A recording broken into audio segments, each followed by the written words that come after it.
a more accurate area to try and buy into there. Little pivot level there, give you a more accurate level to buy into there. Little pivot level there before the RGL, just there, give you a more accurate pivot level to buy into. And a little pivot level before the RGL there, just give you a slightly more accurate level to buy into, right? So there's your commercial buys there. And you can see that the commercial buying of bonds has been absolutely enormous. Absolutely enormous.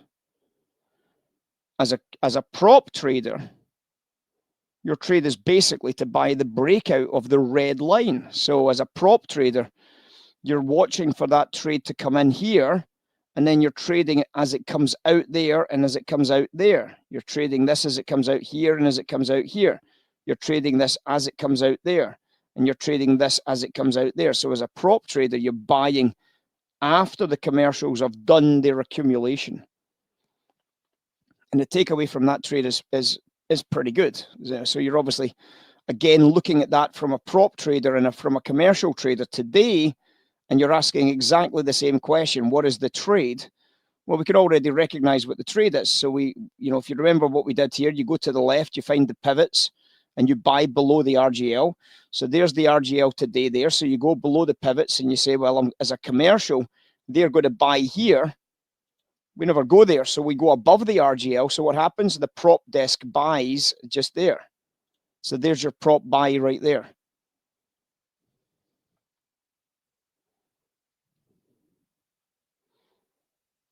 And you can see when we get the volume pullbacks in these RGLs, if you're during the day, there's a volume pullback there to buy into. The green dots are volume pullbacks, of course.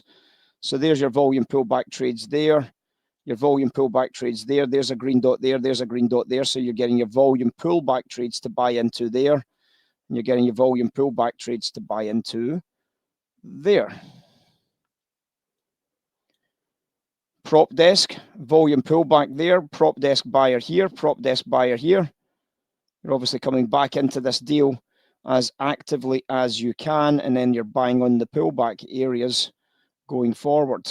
Prop desk buy trades. And you can see that just simply sticking with this as a process allows you to work into these trade areas as a prop or as a commercial into the main trade narrative. And we've been using this line for years. Ever since I started in this room, we told you to mark off the 12 o'clock close coming into 1 o'clock, did we not? It's one of the first things I said to everybody as a bond trader. I says, always mark off the 12 o'clock close. There was your pivot just there. So you could probably have got that commercial in a little bit earlier in there. Always mark off your 12 o'clock close at 1 o'clock and then draw your lines, and then draw your lines.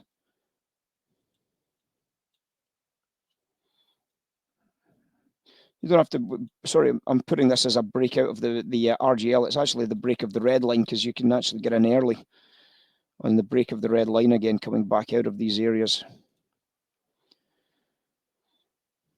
You move on to the next day, and you can see the number of buy trades, and you can see how often that you just stay on that one side of the history. You can see that you're just basically always on that one side of history. If that's what the Fed is doing as a macro bond swing trader, you can see how clear and easy it is using the RGL tool set.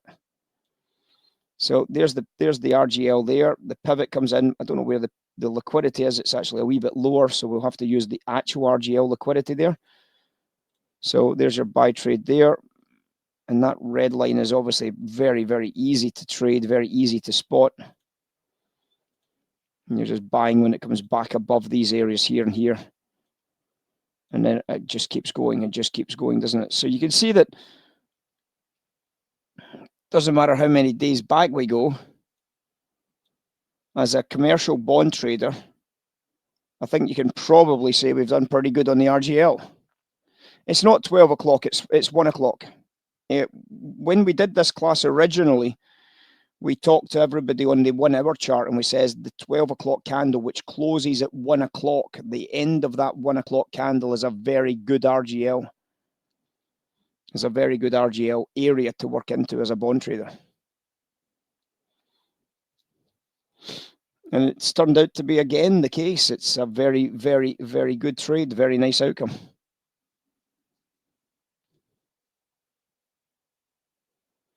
But remember, this isn't because the RGL's blue. It's because the Fed funds is telling us what we should be doing, you know, into the Fed funds futures. We're seeing what we should be doing from this slope here. So when this is sloping down, I should be buying bonds. I should be using the RGL to buy into that as part and parcel of that storyline. So each day we come into this, we ask that very, very specific question: what should we be doing as bond traders? What should we be thinking about? And if we can answer that question, we can get the right story, right? We can get the right story. And obviously, we've got a lot of tools to do that. We've got the knob spreads, we've got the fob spreads, we've got all the various spreads to allow us to make those bigger trading decisions.